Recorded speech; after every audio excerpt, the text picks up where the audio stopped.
स्याह दिन है इस पार्लियामान की तारीख का। स्पीकर ने हमारी कोई बात नहीं सुनी, कानून कायदे रूल्स को उसने पांव तले ढूंढा, उसकी धज्जियां उड़ाई। जॉइंट सेशन से बिल को मंजूर करने के लिए हुकूमत के पास दोनों हाउसेस का जो इज्तिमाई ताकत है, इज्तिमाई स्ट्रेंथ है, उसका आधा वोट्स उनके पास होना चाहिए। ट्रेजरी बेंचेस 222 वोट्स क्रॉस नहीं करते तो वो कानून बनाना चाह रहे हैं वो कानून नहीं बनते। हम इसको अदालत में चैलेंज करेंगे। बिस्मिल्लाहिर्रहमानिर्रहीम, अस्सलाम वालेकुम। आप देख रहे हैं सीधी बात बीनर सलीम के साथ। What a day today, what a day. और वो मैं इसलिए कह रही हूँ क्योंकि इमरान खान ने वो कर दिखाया है जिसकी हम सिर्फ कहानियाँ सुना करते थे। बिल्कुल किस्से कहानियों में ही ऐसा होता था कि एक दफ़ा का जिक्र है, एक ऐसा वज़ीर आज़म आएगा जो वो कर दिखाएगा जो इससे पहले किसी भी वज़ीर आज़म ने नहीं कर दिखाया। क्या किया इमरान खान ने, आज मैं आपको बताती हूँ। इमरान खान ने यह वादा किया था कि वो ओवरसीज़ पाकिस्तानियों को वोट का हक दिलाएंगे, वो हक दिया और आज ही दिया। इमरान खान ये वादा करते थे कि अब जो आइंदा इलेक्शन होगा वो बैलेट पेपर्स के जरिए नहीं होगा बल्कि इलेक्ट्रॉनिक वोटिंग मशीन के जरिए होगा। और आज जितनी भी हमारी ऑपोजिशन थी जो कि मुत्तहिद थी लेकिन नाकाम थी, कमजोर थी, उस ऑपोजिशन की मुखालफत के बावजूद, इलेक्शन कमीशन की मुखालफत के बावजूद अगले इलेक्शन का ये डिसाइड हो गया कि वो इलेक्ट्रॉनिक वोटिंग के जरिए होगा। और इसका क्रेडिट भी इमरान खान को जाता है। एक और वादा जो कि इमरान खान ने अपना पूरा कर दिखाया। वो तमाम ऑपोजिशन जो कि इमरान खान को खिलाड़ी नहीं अनाड़ी कहा करते थे और अनाड़ी कह करके चढ़ाया करते थे, उन्होंने आज ये साबित कर दिया इमरान खान ने कि वो इन तमाम सियासतदानों पर बाजी ले गए हैं। क्योंकि ना उन्होंने अपनी कानून साजी और बिल मंजूर कराने के लिए रिवायती तरीके से माजी की तरह ऑपोजिशन की तरले मिन्नतें की, ना ही इमरान खान ने नवाज शरीफ की तरह जॉइंट सेशन बुलाया हो अपने टेन्योर में और उसके बाद उस टाइम पर जो ऑपोजिशन लीडर थे सेनेट में उनके ताने सुने हो एतजाज एहसन के। If you remember and if you people can connect to that point कि मैं क्या कहना चाह रही हूं। इमरान खान ना किसी के सामने झुके, ना किसी की तरले मिनते की, अपने असूलों पर कायम रहे, डटे रहे और डट के खड़ा रहा कप्तान, और उसने वो कानून साजी करा लिया। जितने बिल पेश हुए वो तमाम के तमाम वो जो बिल थे वो पास भी हुए और हमने ये देखा कि ऑपोजिशन मुत्तहिद होकर के भी नाकाम हुई। और वो ऑपोजिशन अब सिर्फ और सिर्फ सुप्रीम कोर्ट की तरफ देख रही है कि वही हमारे माई बाप हैं और वो किसी तरह इस कानून साजी को रद्द कर सकते हैं। तो वो जो एक $1 मिलियन क्वेश्चन है कि क्या सुप्रीम कोर्ट पार्लियामान से की गई इन कानून साजियों को रद्द कर सकता है, तो अपेरेंटली बादियों नजर में इसका जवाब है नो, इन कैपिटल लेटर्स नहीं कर सकता। तो मेरा ये ख्याल है कि तमाम तरह ऑपोजिशन को बजाय इसके कि वो अपनी एनर्जीज इस पे वेस्ट करें कि किस तरह अदालतों की सीढ़ियां चढ़नी है, किस तरीके से अपना अदालती केस पुटअप करना है इस पार्लियामान के जरिए की गई कानून साजी पर, बेहतर यह है कि वो इस कानून साजी को अपनाएं, ई वोटिंग की तैयारी करें और जो ओवरसीज पाकिस्तानी हैं उनको अपनी तरफ करने की कोशिश करें। हेवन सेड दैट आज के पैनलिस्ट मैं आपके सामने रखूंगी। आज मैं बहुत जबरदस्त डिस्कशन एक्सपेक्ट कर रही हूं बिकॉज आज के पैनलिस्ट भी दोस्त भी हैं एंड ऑफ कोर्स बड़े डायनामिक स्पीकर्स भी हैं। मुझे ज्वाइन किया हुआ है जी बैरिस्टर दानियल चौधरी ने, पीएमएलएन को रिप्रेजेंट कर रहे हैं। अस्सलाम वालेकुम, खुश आमदीद। मुझे ज्वाइन किया है जी मूसा गिलानी साहब ने, पाकिस्तान पीपल्स पार्टी को रिप्रेजेंट कर रहे हैं। मुझे ज्वाइन कर रही हैं जी मुसर्रत चीमा साहिबा, रहनुमा है पाकिस्तान तहरीक इंसाफ की। आपको भी अस्सलाम वालेकुम, खुश आमदीद, बहुत बहुत शुक्रिया ज्वाइन करने के लिए। दानियल, आज वो दिन है, उन कम दिनों में से एक वो दिन है जब मुझे ऑपोजिशन से अपने शो का आगाज करना है। आप तो हमेशा बात करते थे वोट को इज्जत दो, आप हमेशा बात करते थे कि जी पार्लियामान जो है वो सुप्रीम है, पार्लियामेंट की बालादस्ती की बात करते थे, आप सिविल सुप्रीमेसी का नारा लगाते थे। लेकिन ये किस तरह की जमहूरियत है, किस तरह के आपके नैरेटिव के मुखालिफ आप उस सिमत पर चल पड़े हैं कि आप पार्लियामान से की गई कानून साजी को अदालत की सीढ़ियों पर लेकर जाना चाहते हैं और अदालत के जरिए उसको रद्द कराना चाहते हैं। ये कौन सी जमहूरियत है, मुझे समझाइए। बिस्मिल्लाहिर्रहमानिर्रहीम। फिनिश आज पार्लियामेंट्री सॉवरेंटी के लिए और पार्लियामेंट के लिए स्याह दिन है और वो स्याह दिन इसलिए है कि उन्होंने आज वो बिल्स पेश किए और वो बिल्स पास कराए जो पाकिस्तान की हिस्ट्री में जिनको तमाम अपोजिशन ने रद्द किया। उनको तमाम अपोजिशन ने कहा कि ये एक बेस बनाई जा रही है फ्यूचर धांधली की। ये वो सिलेक्टेड टोला है जिसने आज ब्लैकमेलिंग के थ्रू, आज प्रेशर के थ्रू, आज धमकियों के थ्रू, आज लोगों को हरास करके आज बुलाया पार्लियामेंट में और उनसे ज़बरदस्ती वोट ली। ये थी इनकी ताकत और जिसकी ये हमेशा मनफी बात करते थे। ये पाकिस्तानी सॉवरेंटी की बात करते थे। आपने पिछले बिल्स में इनका हाल देखा, दर हकीकत में वो इनका हाल है और वही इनकी असल पहचान है कि आज इश्यूज हैं महंगाई के, आज इश्यूज हैं बेरोजगारी के, आज इश्यूज हैं मैशत के, आज इश्यूज हैं पाकिस्तान का जो बुरा हाल कर दिया और उस तेज पे लेके आगे कि आज कोई हुकूमत बिनिश लेने के लिए तैयार नहीं है इस हुकूमत को, इस गवर्नमेंट अच्छा Daniyal, sorry for the interjection, आप जो बातें कर रहे हैं ठीक है, लेकिन स्पेसिफिक पास करवा रहे हैं कि अपना कल सिक्योर करने के लिए और दोबारा धांधली किस तरह की जा सके, ये है इनकी हकीकत। और ये दानियाल आवाज आ रही है आपको? ओके दानियाल, स्पेसिफिक रहें, कानून साजी पर बात करें। मुझे बताएं आज पार्लिमानी पॉलिटिक्स के अंदर ऐसा क्या गलत हुआ, क्या कानून पार्लियामान से सही तरीके से पास नहीं हुआ? अगर पास हो गया, पार्लियामेंट्री कानून अगर बना दिया गया है, तो इसको आप अदालत में कैसे चैलेंज कर सकते हैं? अगर कोई जबरदस्ती लाया गया है तो आप वो कंप्लेन करें ना, या आप क्यों कर रहे हैं कंप्लेन? बिनिश आज इनकी सिंपल मेजॉरिटी नहीं थी, ठीक है ना। आपको पार्लियामेंट से अप्रूव करने के लिए, जो आज ये बिलावल साहब भी कह रहे थे कि इनको अगर हमसे ज्यादा वोट मिले तो ये तो बात नहीं है। इन्होंने जिस तरह आपको भी पता है और सुनने वालों को भी पता है कि वोट्स किस तरह लिए गए, किस तरह इन्होंने ब्लैकमेल किया और किस तरह प्रेशराइज करके ये वोट्स लेते हैं। और आप बैरिस्टर हैं, देखिए आपका एक चीज जिसको तमाम ऑपोजिशन ने पहले रिजेक्ट की बिनिश, फिर उसको रिजेक्ट किया आपकी क्या नाम है इलेक्शन कमीशन ने। इलेक्शन कमीशन जो है वो इसकी बॉडी है, अच्छा दानियाल, असल में थोड़ा डिले है, मैं क्योंकि आप डीएसएनजी पे थोड़ा सा डिले है, इलेक्शन थोड़ा सा डिले है, just bear with me with patience.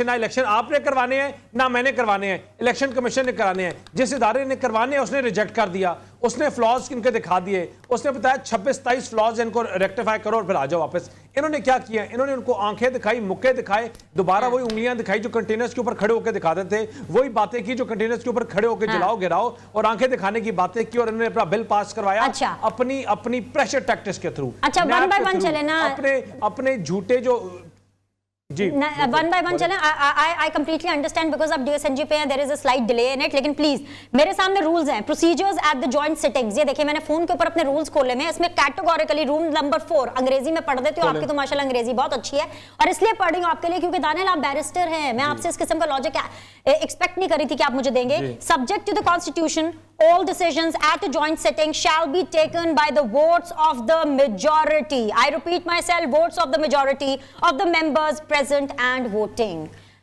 Simple majority चाहिए, जो कि आज सिंपल मेजॉरिटी जितने भी लोग पार्लियामान में मौजूद थे वो मिल गई। 222 हो, 224 हो, जो भी नंबर बिलावल भी दे रहे हैं, आप भी दे रहे हैं, उसका कोई फंडा नहीं था। मैं मूसा आपकी तरफ आऊंगी, let me just complete it, I am just coming to you Musa after this. जी मुकम्मल करें दानियाल, हरी आप। पहली चीज ये वोटिंग जो आज हुई है वो ये ड्यूरेस में, वो ये प्रेशर में, और इनको लोगों को आज जिस तरह बुलाया गया, आपने नहीं सुना कि इनके अपने मेंबर्स क्या कह रहे थे? इनके मेंबर्स क्या कह रहे थे कि हमें आज बुलाया गया है, हमें आज बुलवाया गया है, और इनके पूरे दिन इनकी वीडियोस चलती रही। बिनिश आपका नंबर था 222, इन मुझे बात बताएं कि इनको मेजॉरिटी चाहिए थी, इनको क्लियर मेजॉरिटी चाहिए थी जो इनको नहीं मिली। अगर इनको 7, 8, 5 वोटें, देखिए जब तक आपका ये, हम इसी पॉइंट को कानून में कोर्ट्स में चैलेंज करेंगे।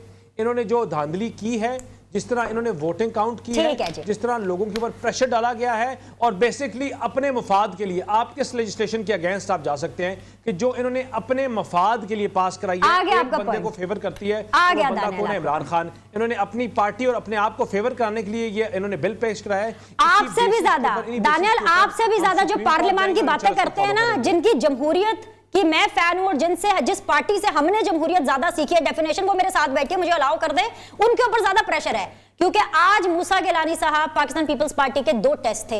एक तो यहां से शुरू कर लेना, आप तो सबसे ज्यादा पार्लियामान की बात करते हैं, आपने पार्लियामानी सियासत पाकिस्तान की उस जनरेशन को सिखाई है जिन्होंने शायद बेनजीर या भुट्टो की सियासत नहीं देखी। आज आप बात कर रहे हैं कोर्ट की। और दूसरी चीज आप मुझे ये बताइए कि आपको तो बड़े शौक चढ़ा हुआ था तहरीक अदम एतमाद का, आज पता चल गया अक्सरियत किसके साथ है, आज पता चल गया कि तहरीक अदम एतमाद आती तो क्या होता। दोनों चीजों को एड्रेस करें।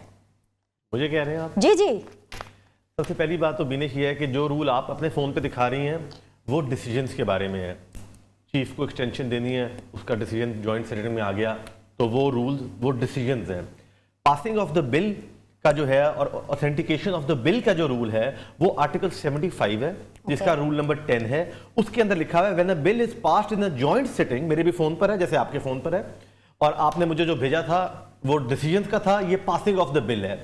जो लेजिस्लेशन करनी है हमने, जो बिल पास करना है, उसका आर्टिकल 75 है जिसमें लिखा हुआ है कि when a bill is passed in joint sitting with और without amendment by the votes of the majority of the total membership of the two houses, and authenticated copy thereof signed by the speaker shall be transmitted by the speaker by the secretary to the president for assent under article 75. Okay. तो अगर आपने bill pass करना है, हम में से कोई भी ना जाए, इन्होंने 222 मेंबर पूरे करने हैं और लेकर आना है 222, कोई भी ना आए, इन्होंने वो लाके बिल पास कर दें, वो बिल पास हो जाएगा। पहली बात तो ये हो गई।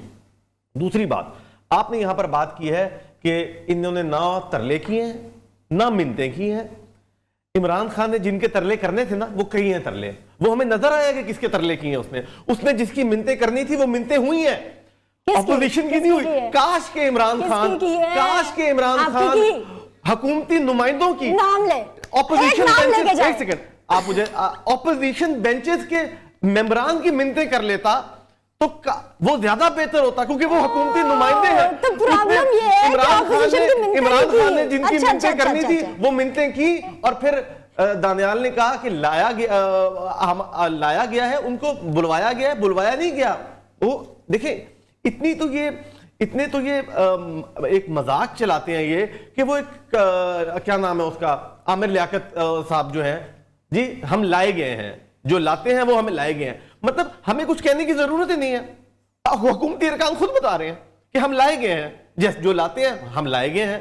तो वो मैं सिर्फ ये बात कर रहा हूं कि मिन्नतें वो हमारी करता ना, तो अवाम कहती कि नहीं यार, ये अवामी नुमाइंदों के कंसेंट के साथ ये कर रहे हैं। अगर तो एक एमएलए ने बोल दिया मिन्नतें तरले तो बहुत होते हैं, हैं, मिन्नतें तरले तो दिन रात होते हैं, और मिन्नतें तरलों के साथ ही ये हुकूमत बनी है, और उन्हीं मिन्नतें तरलों के साथ ही ये आए बैठे यहाँ पर। ये बात हैविंग सेड दैट, ईवीएम जो है क्रेडिट जाता है इमरान खान को, उन्होंने जिनकी मिन्नतें करनी थी कर दी, तो क्या मतलब हुकूमत की मिन्नतें की ना उन्होंने। इंट्रो में बोला ना कि वो उसने मिन्नतें नहीं की, डट के खड़ा है कप्तान, वो बिल्कुल डट के नहीं खड़ा, वो डर के खड़ा है। हाँ, डट के नहीं, मेरी ये बात लिखे, इमरान खान वजीर आजम साहब डट के नहीं खड़े, वो डर के खड़े हैं। वो खड़े जरूर हैं, लेकिन वो डर के खड़े हैं, और वो जिनके डर से खड़े हैं, जिनके तरले मिन्नतों पे खड़े हैं, वो उनकी वजह से जरूर खड़े हैं। और यही बात हम बार बार कर रहे हैं। हमें ईवीएम भी कबूल हो जाएगी, हमें हर चीज हम कबूल कर लेंगे, लेकिन हम कोई और इदारा जो है वो डेमोक्रेटिक प्रोसेस के अंदर, इलेक्शनरिंग प्रोसेस के अंदर कोई और हाइल होगा, हम वो बर्दाश्त नहीं करेंगे।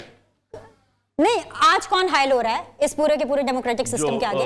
जो लाए गए हैं, जो वो कह रहे थे लाए गए हैं। मुझे क्या पता, एक मेंबर वही कह रहे हैं ना, एक मेंबर से भी वोट कम हो जाता है। आज वो तो कह रहे हैं पुलिस लेकर के आई है मुझे। आज भी 216 मेंबर थे, तो पुलिस का क्या काम है मेंबर को लाना? सिंध पुलिस तो आपकी है, हुकूमत ने कहा कि जी पुलिस को लेकर आए। सिंध पुलिस आपकी, आप अपनी सिंध हुकूमत से पूछें, फोन घुमाएं इधर, पूछें कि सिंध हुकूमत से कौन लेकर के आया। मूसा गिलानी साहब, इमरान खान डट कर खड़े हैं, इसलिए मूसा गिलानी भी डट कर बात करे, आज तो मजा आएगा। अच्छा जी, मुसर्रत चीमा साहिबा, अस्सलाम वालेकुम। सबसे पहले तो बहुत बहुत मुबारक हो आपको, बड़ा ही एक दिलचस्प कानून साजी का पूरा मरहला मैंने देखा।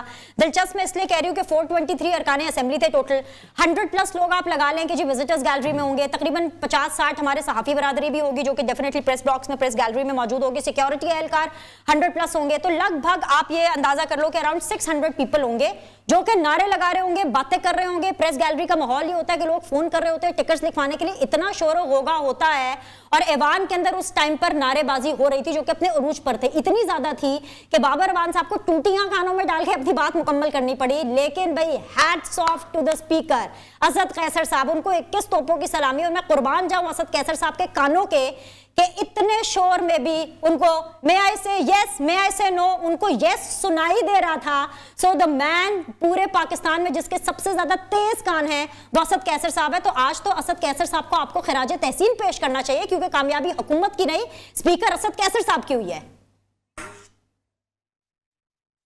बिस्मिल्लाहिर्रहमानिर्रहीम। बहुत शुक्रिया बिनिश, मैं आपकी इंतहाई शुक्रगुजार हूँ कि आज आपने हमें सही वाली मुबारकबाद दी है, और मुबारकबाद आपको हो, 22 करोड़ आवाम को हो, और आपका ये जो जज्बा, आपकी ये जो आज का जो आज आपकी एनर्जी ही और है। और दूसरे मेरे दोनों भाई जो आज उनकी जो एनर्जी लेवल है वो भी बता रहा है कि आज की इस कानून साजी की तकलीफ बहुत ज्यादा है, लेकिन आज कोई जमात नहीं जीती, ना किसी की शिकस्त हुई है। बेनिश, आज डेमोक्रेसी जीती है। आज वोट को इज्जत मिली है, और वो कोई एक तराना बना के एक सिंगर हायर करके स्टेज के ऊपर परफॉर्मेंस करने से, क्लैपिंग करने से, झूलने से नहीं होनी थी। वो सही मानों में रिफॉर्म्स करके अच्छा सिस्टम लाने से होनी थी कि अगर किसी के इलेक्शन को कोई एक कैंडिडेट जीते, दूसरा क्वेश्चन करे तो उसका कोई रिजल्ट निकले। ये नहीं। मैं आज 2-3 चीजें बिनिश आपके सामने रखूंगी। यहाँ पे इन्होंने पता नहीं किस किस को खलाई मखलूक बनाया और उनको आज भी ये पॉइंट उधर कर रहे हैं, फिंगर उधर कर रहे हैं, लेकिन एक ऐसी खलाई मखलूक जो इन पार्टियों ने वोटर लिस्टों में डाली इलेक्शन कमीशन की मदद से, जिसका वजूद कहीं नहीं होता। ये 40 से 50 हजार ऐसे वोटर हर एनए की वोटर लिस्ट में पड़े हुए हैं बिनिश, जो वहां पे नहीं रहते, और फिर घोस्ट किस्म के पोलिंग स्टेशंस बना के ठप्पे पे ठप्पा लगा के तो फिर नेता पहुंच जाता है पार्लियामेंट के अंदर। आज शिकस्त हुई है तो रिगिंग की हुई है, आज इज्जत मिली है तो असल मैंडेट को मिली है। और एक और बात, आज इज्जत मिली है तो उन सच्चे पाकिस्तानियों को मिली है जिनकी वजह, वो जो बहुत बड़ी वजह है पाकिस्तान को चलाने की, हमारे ओवरसीज पाकिस्तानी। और बेनिश, मुझे ये बताओ कि अगर हम चाहते हैं कि फेयर, फ्री, ट्रांसपेरेंट इलेक्शन हो तो हमें कोई नया सिस्टम तो लाना ही पड़ेगा ना। इनका बनाया हुआ सिस्टम जिसके अंदर 40 से 50 हजार वोटर्स जो उस हल्के के लोकल होते हैं उनको उठा के बाहर फेंक दिया जाता है, जिसकी जद में हम भी आए एज ए कैंडिडेट। मैं इस मुल्क की टैक्स पेयर हूं, मैं इस मुल्क की लॉयल पाकिस्तानी हूं, और एक बहुत बड़ी जमात को इस वोटर लिस्टों, इस बोगस वोटर लिस्ट की वजह से आउट कर दिया गया। तो आज हमारी वो जो तकलीफ थी, आज हम उसका दुख भूल गए। आज पाकिस्तानी अवाम जीते हैं, आज 22 करोड़ अवाम जिसको भी चुनेंगे, वो बिनिश हो, वो मेरे दोनों ये भाई हो, वो कोई हो, लेकिन उसको एक्चुअल मैंडेट मिलेगा। ये जो 40 से 50 अच्छा, पहले आज की बात कर लें मुसरत, एक मिनट, या 40 से 50 हजार खलाई मुसरत जाती थी, आज वो दफन हो गया निजाम। ठीक है, मुझे सवाल करने की इजाजत दीजिए। मुझे पता है 133 की जो कैंपेनिंग कर करके ना, जो कि अब आपकी रुक गई है, मुझे पता है आप जलसों के बड़े फ्लो में हैं, लेकिन मुझे जरा मार्जिन दे सवाल करने का। और आज वैसे खलाई मखलूक की कोई बात नहीं आज। अच्छा ठीक है, ऑल राइट, मुझे सवाल रखने की इजाजत दीजिए। मूसा ने एक बड़ा अच्छा पॉइंट उठाया, खैर वो पॉइंट मेरे दिमाग में था, अब क्योंकि उसका जिक्र बहुत ज्यादा हो गया और आपने माशाल्लाह जमहूरियत के ऊपर इतनी तकरीर कर दी है। मैं आपकी जमहूरियत की कायल हूं, वैसे जमहूरियत की कायल हूं कि मुझे अब ये बात करनी पड़ेगी। आमिर लियाकत साहब ने क्या कहा, मूसा की बात ना सुने, मेरी बात ना सुने, आप खुद सुने और फिर उसके बाद मैं आपसे बात करूंगी। सुनवाइए जी, MNA, sitting MNA from Pakistan Tehreek Insaf benches, वो क्या कह रहे हैं, सुनवाइए। अहम बात, ठीक है सर, आप ये बताएं डॉक्टर साहब कि आप खुद चल कर आ गए, आपके तो बड़े गिले शिकवे थे। जी हम आए नहीं, लाए गए और बहुत इत्तेमाम से लाए गए। और सर कौन लाया है आपको?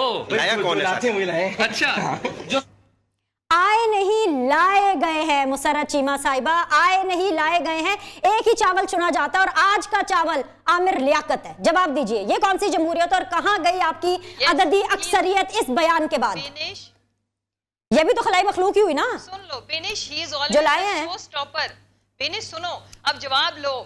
बिनिश, he is always a show stopper. मुझे ये बताएं कि अगर मैं अपनी पार्टी कोई अपने हलके में काम कराना चाहती हूँ, मेरी कोई रिजर्वेशन है, मुझे लगता है कि मुझे मिनिस्टर होना चाहिए, किसी को कुछ भी रिजर्वेशंस हो, और अगर उनको एहतराम से लाया गया है तो वो तो सही, जो नाराज होंगे हम उनको लाएंगे ही ना। और हम क्या कहेंगे कि ठीक है हमें आपकी जरूरत नहीं है। डेमोक्रेसी है क्या? यही डेमोक्रेसी है। और हमने वाकई सारे लोगों को इज्जत से, एहतराम से, मुसर्रत चीमा साहिबा, मुसर्रत चीमा साहिबा, बसद एहतराम, हाथ जोड़कर, मुसर्रत चीमा साहिबा, धोखेबाज, हाथ जोड़कर मैं आपको ये समझाना चाहती हूँ कि लाए जाना, जितने भी एहतराम से लाया जाए, जितने भी प्रोटोकॉल से लाया जाए, लाया जाना अपने आप में डेरोगेटरी है। किस मुल्क में ऐसा होता है? किस जमहूरियत में ऐसा होता है? ये कहां जमहूरियत है? आमरियत में लाया जाता है मुसर्रत, आमरियत में लाया जाता है, आमरियत में ब्लैकमेल किया जाता है, वीडियो दिखाकर, कोई फाइल दिखा करके जमहूरियत में खुद आया जाता है। हमने उनको रिजर्वेशन को एड्रेस किया और वो आए और वो तशरीफ लाए। नहीं, फिर भी नहीं आए, फिर भी लाए गए मुसर्रत, फिर भी लाए गए, तशरीफ लाए। एग्जैक्टली, इसमें मैं सिर्फ एक बात करूंगा, इसमें मैं सिर्फ इतना कहूंगा, to invite you, मेरी माय गॉड, आज आप तीनों जज्बाती हुए या हुए, मुसर्रत, मेरा भी आंसर नहीं, दे दें। मैं आपसे सवाल ही किया गया तो बिल्कुल please। बिल्कुल मैं आप ही के साथ हूँ, आपसे नाराज होने का सवाल मैं ही ये पैदा अर्ज नहीं करूं होता, लेकिन कि अगर जिनकी एक जो भी बेचारे शख्स ने reservation सच हो, बोला है तो उसका उनको सच अगर तो सुन address किया लें। जाए तो इट मींस कि हमने उनके वो सारे खदशात दूर किए तो वो Okay. लाए गए ना, हमने Okay. उनको मनाया तो वो लाए गए ना, ठीक है। हमने उनको रूठा नहीं रहने दिया तो वो लाए गए। मैं इस पे एक शेर पढ़ दूं। और पाकिस्तान All right. पर हम सबके शुक्रगुजार हैं, वो आमिर खलाई खान मखलूक, और आ गया MKM point। वो काफ लीगो कि आज डेमोक्रेसी जीती, आज पाकिस्तान जीता, आज सबकी फतह हुई। अच्छी बात है सिवाय जी उनको पीटीआई को जिन्होंने 2013 की बिल्कुल तरह जी जीत मिल गई, आए नहीं है, लाए 5 गए बजे हैं विक्ट्री जी। स्पीच 10 करनी सेकंड्स थी, में आपको जबकि बोलना। ओके, आ गया पोलिंग पॉइंट स्टेशन मुसर्रत का भी आपका। रिजल्ट नहीं आया था और उन्होंने विक्ट्री स्पीच कर दी। All आज right, दफन हो गया I got your election. point, मुझे ब्रेक की तरफ जाना है जी। आप आमिर लास्ट लियाकत, 10 मैं सिर्फ सेकंड्स ये कहूंगा, ना आया हूं ना मैं लाया गया हूं, नाउज बिल्ला मैं हरफे कुन हूं, फरमाया गया हूं, मेरी अपनी नहीं है कोई सूरत, हर एक सूरत से बहलाया गया हूं। वाह, अब ब्रेक तो बनता है, एक ब्रेक बनता है, ब्रेक लेते हैं, ब्रेक के बाद वापस आएंगे, इसी डिस्कशन को हम रिज्यूम करेंगे with the same energy we all have in the studio. Will be back in a bit.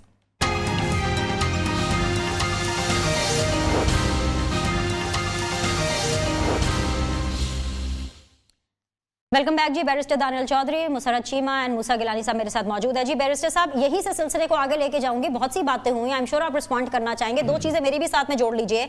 Shahbaz Sharif opposition कह रहे हैं, ऑपोजिशन लीडर ये कह रही है कि ईवीएम शैतानी मशीन है, एक ऐसी चीज को जो कि पार्लियामान के फ्लोर के ऊपर डिस्कस हुई, और साथ ही साथ मुर्तजा जावेद अब्बासी साहब ने जिस तरह से कॉपीज फाड़ी और कॉपीज फाड़ करके उन्होंने असद कैसर साहब के मुंह पर मारी, क्या ये एक जमहूरी रवैया है? क्या जमहूरियत में होता है? क्या ये तर्ज पीएमएलएन का तर्ज सियासत है? मतलब आप लोग इतना फ्रस्ट्रेट हो गए, इतना एग्रेसिव हो गए कि आज वो एग्रेशन इतने ठंडे ठार शहबाज शरीफ साहब की तकरीर में भी नजर आ रहा था, आफ्टर द सेशन जब उन्होंने वॉकआउट किया, जो उन्होंने प्रेसर की उसके अंदर भी नजर आ रहा था, और मुर्तजा जावेद अब्बासी साहब में भी नजर आ रहा था।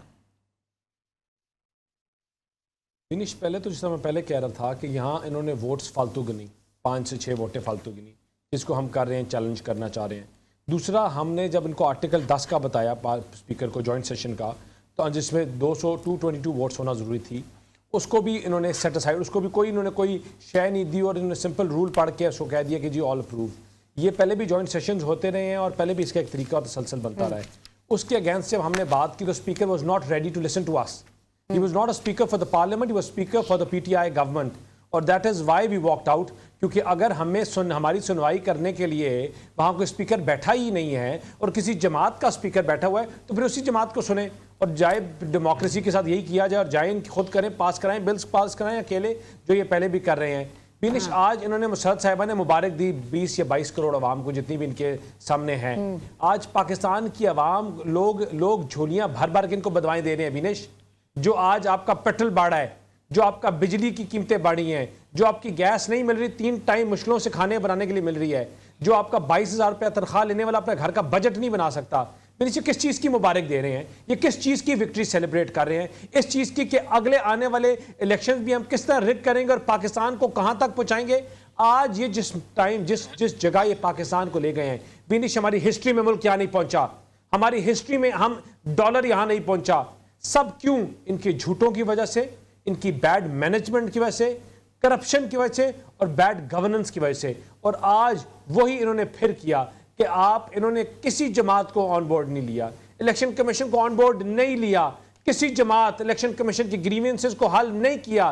बिनिश, आज ये वो टाइम आ गया है जो इदारे आपको तहफ़्फ़ुज़, आपको इंसाफ देते हैं, वो अपने इंसाफ के लिए मुंतज़िर हैं, वो अपने इंसाफ के लिए कोर्टों में भाग रहे हैं। वो इदारे जो आपको तहफ़्फ़ुज़ और आपको प्रोटेक्शन देते हैं, वो महफूज नहीं है, उनको उठा के जेलों में बंद किया जाता है, इसलिए क्योंकि इनके करप्ट पॉलिटिशियंस को बचाने के लिए यहां इन्होंने पाकिस्तान की डेमोक्रेटिक प्रोसेस को पूरे को स्टेक लगा दिया। आज जो मैशत जहां लेके चले गए हैं बिनिश, पाकिस्तान की IMF ने इनको छोड़ दिया, कोई डिप्लोमेसी नहीं रही। और ये मुबारकबाद देने किस चीज़ की? क्योंकि एक इन्होंने ज़बरदस्ती अपने धोखे के साथ, अपने प्रेशर्स के साथ इन्होंने एक बिल पास करवा लिया जिसमें झूठी वोटें गिनवा के आज they are accountable and they should be answering कि आज जो इनका खाली NA 133 का इलेक्शन, वो क्यों इनके कागज रिजेक्ट हुए हैं? इनकी ना अहली और नाकामी। गंदम की प्राइस क्यों बढ़ गई है? इनकी ना अहली, नाकामी, नलायकी। LNG क्यों शॉर्टफॉल हो रहा है? ना अहली, नाकामी, नलायकी। हर चीज का एक जवाब है कि ये सिलेक्टेड लोग हैं, ये एम्पायर की उंगली से आए हुए लोग हैं, ये अवाम के पल से ना कल चलते थे, ना आज चलते हैं, ना कल चलेंगे। ये डेमोक्रेसी से इनका दूर दूर से कोई लेना नहीं है। और इनको मुबारक हो कि आज भी इसी ढटाई से अपना सीना तान के चौड़ा करके अपनी पॉलिसीज को डिफेंड कर रहे हैं, और गरीब बंदा जोलियां भर भर के बदवाएं और रो रहा है कि इस मुल्क में पाकिस्तान के ऊपर क्या मुसल्लत हो गया। अब उन्होंने ओवरसीज से वोट लेना है, गरीबों के से वोट लेने के दिन चले गए। अब 90 लाख वोटर्स हैं, 90 लाख ओवरसीज से, उनसे वोट लेना है। आप उनके ऊपर फोकस करें, ओवरसीज लोगों के ऊपर। कानून साजी हो गई, महंगाई से ताल्लुक ही कहीं नहीं, वो वोट डाल के क्या करेगा भाई? वो अपने अपने मुल्क में बैठ के वोट डालेंगे, इसलिए तो कह रही हूँ उनका महंगाई से, इन तमाम चीजों से कोई ताल्लुक नहीं है। तो बस ठीक है, अब ओवरसीज के ऊपर वो डिपेंड करें, बरतानिया जैसे मुल्कों में, अमेरिका जैसे मुल्कों में जो इतने एडवांस हैं, वहां भी ये ऐसी मशीनरी नहीं यूज हो रही, क्योंकि they are the easiest to hack, they are the easiest to उनको वापस आऊंगी। हैक करना, बग्स डालना, इनको मैनिपुलेट करना इज द इजीएस्ट। अगर उन जैसे ममालिक नहीं इस्तेमाल करें तो ये क्या करेंगे यार? जो एक सीधी गाड़ी, एक सीधी जो सिम्प मैशत सीधी रोड पे चल रही थी, उसको खाली चलाना था, जो सीधी मैशत को नहीं आगे सीधा लेके जा सके, चला सके, वो कैसे इन सॉफ्टवेयर इन चीजों को चलाएंगे? चलिए जी, मैं आपसे अगले सेगमेंट में दोबारा आके बात करूंगी। I want to discuss Maryam Nawaz hearing today with you, so just bear with me with patience. अपने बाकी जो पैनलिस्ट हैं उनको सुनिएगा। मूसा गिलानी साहब, आसिफ अली जरदारी साहब, man known for his words, आज भी उन्होंने कुछ इरशादात फरमाए हैं, जरा सुनवाइए आसिफ अली जरदारी साहब आज क्या कह रहे हैं, फिर उसके बाद मैं सवाल सामने रखूंगी। सुनवाइए जी। आउट किए, क्या कहना चाहेंगे?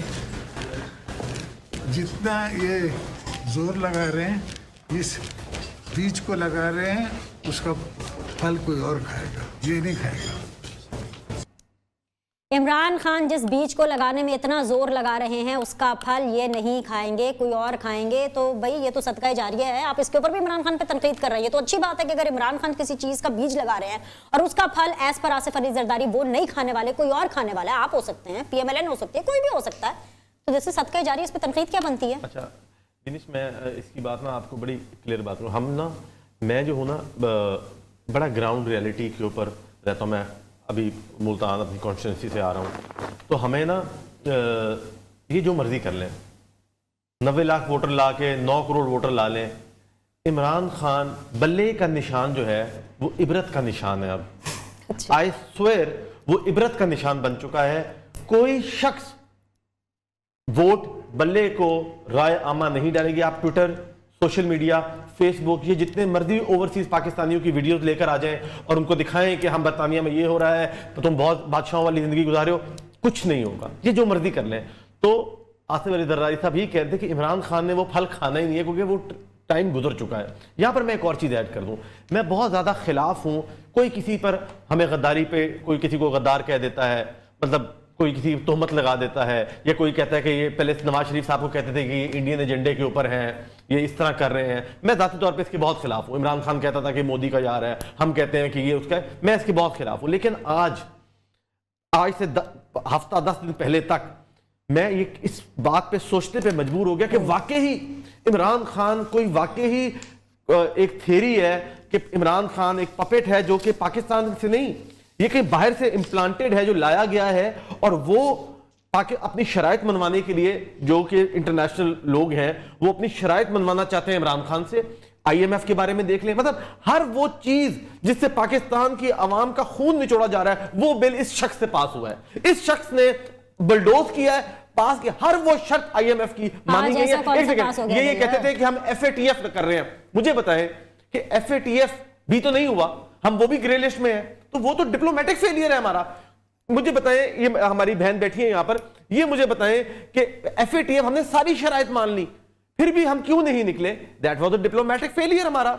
हम आइसोलेट होकर रह गए हैं। इस शख्स को किस लिए लाया गया है? ये बताने के लिए कि हर शराइत, जो बिल पास हुआ है फाइनेंस, वो बिल, सारे बिल किस चीज के पास हुए हैं? जो IMF कह रहा है हम वो लाके ठोक रहे हैं यहां पर और बिल पास करवाई जा रहे हैं, आवाम का खून निचोड़ी जा रहे हैं। तो एक्चुअली मैं पहली दफा ये सोचने पर मजबूर हो गया हूं कि वाकई यार शायद कहीं ये वाकई वो हम कहते थे कि ये मतलब मुझे ये नहीं कहना चाहिए, पर वो हम कहते थे वो यहूदी एजेंडा और ये वो इस तरह की चीजें अगर इस तरह की करेगा तो फिर हम कैंपेन के अंदर ये कहेंगे, हम ये कहेंगे इमरान खान के बारे में, और आवाम कहेगी हमें। जो देखिए, जो जट है, जो आम आदमी है, मुझे बात सुने, एक मुतवस्सित तबके का शख्स इलेक्शन लड़ रहा है एमएनए, आवाम भी ना बहुत ज्यादा समझदार हो गई है, कैंपेन अब वो कैसे इस किस्म करनी के है? नारों पे नहीं चलेगी। वो आवाम बहुत वो बल्कि ये समझती है, वो इतनी समझदार है कि वो ये कहती है हमें, हम कहते हैं यार ऐसी बातें ना करो।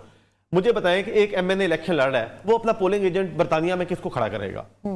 जब वोट कास्ट होगा तो उसका राइट है ना, उसका पोलिंग एजेंट वहां पर हो। उसके पास तो बेचारे के पास टिकट के पैसे नहीं होंगे लंदन जाने के लिए, उसका वो कैंपेन कैसे करेगा वहां पर? मुझे बताएं कैसे कैंपेन करेगा?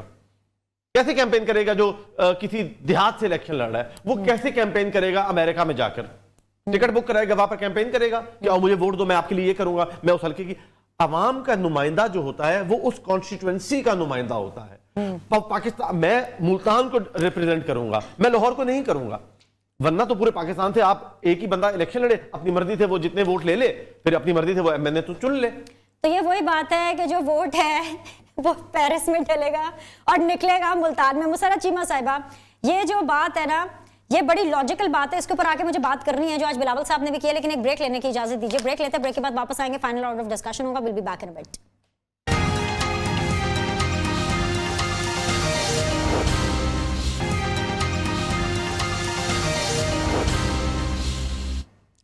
वेलकम बैक जी। फाइनल राउंड ऑफ डिस्कशन है विद मुसर्रत चीमा, दानियल चौधरी एंड मूसा गिलानी साहब मेरे साथ मौजूद हैं। मुसर्रत, एक बात तो बिल्कुल ठीक है जो मूसा भी अभी कर रहे हैं, यहाँ बैठ करके हम जो डिस्कशन कर रहे हैं, बिलावल ने भी आज यही बोला भाई अगर एक बंदा है वो लंदन में वोट करता है, उसका हल्का कौन सा बनेगा, किस हल्के को वो वोट करेगा? भाई जाहिर सी बात है ये इंतखाबी प्रोसेस है, हल्के की सियासत अब आप भी समझ रही होंगी आई एम श्योर के as you are getting into the process, क्योंकि रेफरेंडम तो है नहीं ना कि येस और नो करना है, रेफरेंडम तो अमरियत में होता है, ये तो एक जमहूरी प्रोसेस है। इसको एक्सप्लेन करें कैसे होगा?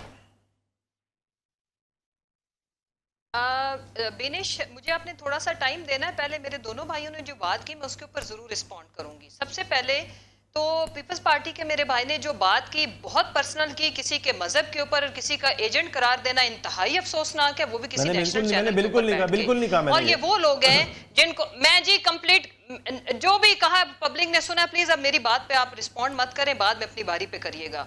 अच्छा, अगर देखें तीर का जो शिकार है ना वो तीर खुद करेगा। सिंध के अंदर ये महंगाई के ऊपर हमेशा बात करते हैं, सिंध के अंदर इनकी कितना साल है हुकूमत का, ये सिंध की अवाम इनको जब ये जाएंगे 2023 में तो उनको बताएंगे।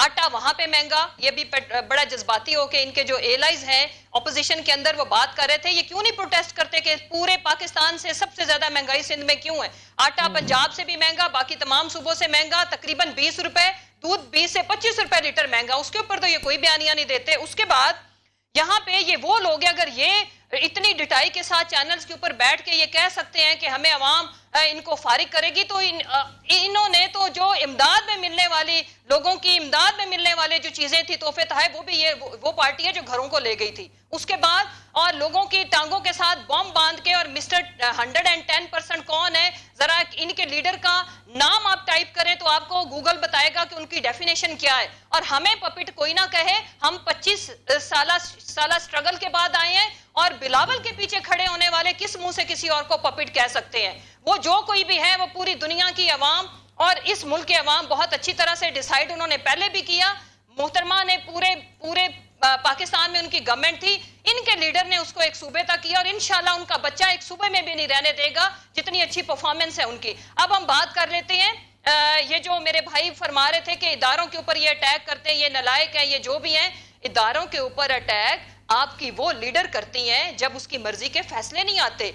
किसी इदारे का कोई सरबराह जो उन्होंने छोड़ा हो या बख्शा हो। अभी राना शमीम साहब का जो इशू आया है, वो स्टेटमेंट आपको पता है कि वो सिंध की जो इनकी वकला की तंजीम थी उसके नायब सदर रह चुके हैं, और उनसे अपने एक्स सुप्रीम कोर्ट के जो चीफ जस्टिस थे उनके ऊपर किस तरह से जातियात और अटैक करवा रही हैं। फिर उसके बाद अगर कोई इदारा इनकी मन मर्जी की चीजें नहीं करता तो उनको वीडियो की धमकियां ये देते हैं, और उसके बाद और इससे भी आगे आपको पता है कि अपने पार्टी के लोगों की भी को भी धमकियां देके, और फिर जो कुछ इन्होंने किया। एक चीज ऐड कर दूं, आज जो हेयरिंग में हुआ, आज हेयरिंग में हुआ इंपॉर्टेंट चीज, आप क्योंकि बात कर रही हैं, इंपॉर्टेंट चीज आज हेयरिंग में ये हुई कि अदालत ने नैब से पूछा, फिर सुन ले, नैब ने अदालत ने नैब से पूछा कि किस सबूत से मरियम नवाज लंदन फ्लैट्स की बेनिफिशियल मालिक साबित होती हैं। फ्लैट्स खरीदने का सोर्स पूछा जो नहीं बताया गया, नैब ने आगे से ये जवाब दिया। तो आपको पता है अदालत ने क्या कहा? अदालत ने कहा कि पहले आप उन्हें मालिक साबित करेंगे तो ही वो आपको जराए बताएंगे ना कि क्या है। ये बहुत इंपॉर्टेंट ऑब्जर्वेशन और रिमार्क्स हैं, ये दिमाग में रखिए जी। जी यस, इसका मैं जवाब देती हूँ, इसका जवाब लें। मेरी लंदन तो क्या पाकिस्तान में भी कोई जायदाद नहीं, मुसर्रत और बिनिश ने नहीं कहा था, और फिर अरबों के एसेट्स हैं मेरे। फिर उसके बाद हम जिन अपार्टमेंट्स में रहते हैं वो रेंट पे इनके भाई ने कहा था और फिर वो अपने आए। अगली बात सुने मेरी, और ये वो माशाल्लाह जिद्दत पसंद जमात है जो कैलवरी फॉन्ट अभी इजाद नहीं हुआ था, उसका इस्तेमाल कर लिया था अपने जाती फायदे के लिए। तो ये पहले इन एडवांस चलते हैं, और अब टेक्नोलॉजी अगर हम वोटिंग के अंदर लेके आए तो ईवीएम मशीन से इनको तकलीफ होगी। ये आरओ इलेक्शन में विक्ट्री स्पीच जब किसी एक पोलिंग स्टेशन का रिजल्ट नहीं आया था तो इनके हजरत ने 5 बजे कर दी थी। तो इंशाल्लाह हम अवाम की अदालत में इनका मुकाबला करने के लिए तैयार है। ये भी थोड़ी हिम्मत करें, और अभी भी वक्त है सिंध के ऊपर परफॉर्मेंस का पे ध्यान दें। पंजाब इंशाल्लाह केपीके वाली हिस्ट्री रिपीट करेगा, जैसे हमने केपीके के अंदर रिपीट किया। सिर्फ हमारा हेल्थ कार्ड ही काफी है सिंध में आपको शिकस्त देने के लिए इंशाल्लाह। दानियाल, और सिंध की महंगाई के ऊपर जरा प्लीज थोड़ा सा फोकस करें। जी जी जी, आगे आपका पॉइंट। जी दानियाल, 1-1.5 मिनट आप ले ले, 1 मिनट में मूसा को देना चाहती हूँ। Daniyal, starting with you please. Maryam Nawaz की आज की हेयरिंग के ऊपर अगर आप कोई बात करना चाहते हैं, रिस्पॉन्ड करना चाहते हैं, कीजिए। एक बात करूंगा क्या मिनिश, एक बात करूंगा कि हर शाख पे उल्लू बैठा है, अंजाम गुलिस्तान क्या होगा कि ये वो लोग हैं कि जो ब्रॉडशीट में $65 मिलियन पाकिस्तानी अवाम का उड़ा के आ गए, लेकिन आज भी ये पाकिस्तानी अवाम को अकाउंटेबल नहीं है। डैम फंड की ये करोड़ों रुपया खा गए, लेकिन आज भी ये अकाउंटेबल नहीं है। BRT जो उन्होंने 12 अरब पे बनानी थी वो 100 अरब पे ले गए, लेकिन आज भी अवाम के अकाउंटेबल नहीं है। मालम जब्बा के हज़ारों कनाल के दरख्त और लकड़ खा गए है, लेकिन आज भी अवाम के अकाउंटेबल नहीं हैं।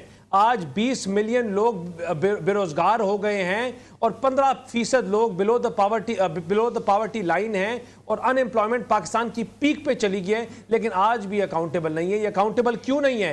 ये 70 रुपए से 150 रुपए चीनी जाने पर अकाउंटेबल नहीं है। ये 550 रुपए से तोड़ा 1600 रुपए पे चला गया, ये उसके अकाउंटेबल नहीं है। ये इसलिए अकाउंटेबल नहीं है क्योंकि ये किसी के थ्रू आए नहीं है, ये इलेक्टोरल प्रोसेस के थ्रू नहीं आए, ये सिलेक्टर्स के थ्रू आए, और इंशाल्लाह इन्हीं सिलेक्टर्स और इसी तरह से उठा के बाहर फेंके जाएंगे। ये नॉन पॉलिटिकल डोमेन के थ्रू आए और उसी तरह बाहर जाएंगे। पाकिस्तान की आवाम ने फैसला कर दिया अपने लोकल बॉडीज इलेक्शंस ने, पाकिस्तान की आवाम ने फैसला कर दिया अपने बाई इलेक्शंस में, जहाँ ये 12 बाई इलेक्शन लड़े और 9 हार गए। पाकिस्तान की हिस्ट्री में पहला हुआ, इस दफा हो रहा है कि सिटिंग गवर्नमेंट जो बाई इलेक्शन लड़ती है वो आपका वहां जाके इलेक्शन हारती है, और इसीलिए इनको ईवीएम की रिक्वायरमेंट है, इसीलिए इनको जजेस को ब्लैकमेल करने की जरूरत है, इसीलिए इनको इलेक्शन कमीशन के पास जाके उनको आंखें दिखाने की जरूरत है, इसीलिए इनको फैसल वाडा जैसे स्टे ऑर्डर्स के पीछे छुपने की जरूरत है। ये कल भी अकाउंटेबल थे, आज भी, और अवाम इनको उठा के बाहर फेंकेंगे इंशाल्लाह in the next coming election. आगे आपका पॉइंट आखिरी 1-1.5 मिनट में मूसा को देना चाहती हूं। मूसा, मुर्तजा जावेद अब्बासी साहब ने बिल की कॉपीज आज जो हैं वो स्पीकर के मुंह पे मारी है, जरा दिखाइए जी प्लीज, जरा दिखाइए। ये जो सबसे बड़ी जमहूरी जमात है पाकिस्तान पीपल्स पार्टी, इसका टैग है, देखिए ये मुंह पर लगी है स्पीकर के।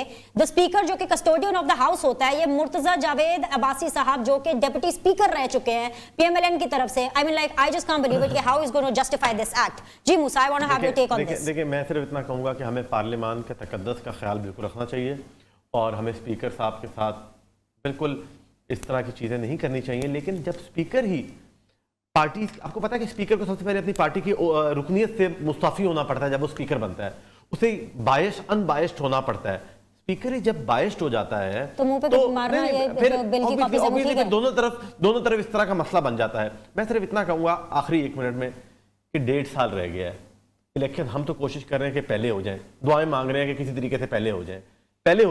इनको पता लग जाएगा, जो ये बोल रही है ना कि हेल्थ कार्ड ही काफी है और ये काफी है, और ये एक साबित कर नहीं सके कोई चीज, इलेक्शन होगा इनको पता लग जाएगा। ऑलराइट जी, आज के लिए बहुत शुक्रिया तीनों मेहमानों का। It was a wonderful discussion. I hope कि आप लोगों ने भी एंजॉय किया होगा। आपके फीडबैक का इंतजार रहेगा। सी यू ऑल इंशाल्लाह on Monday, same time same channel. अपना ख्याल रखिएगा। अल्लाह हाफिज।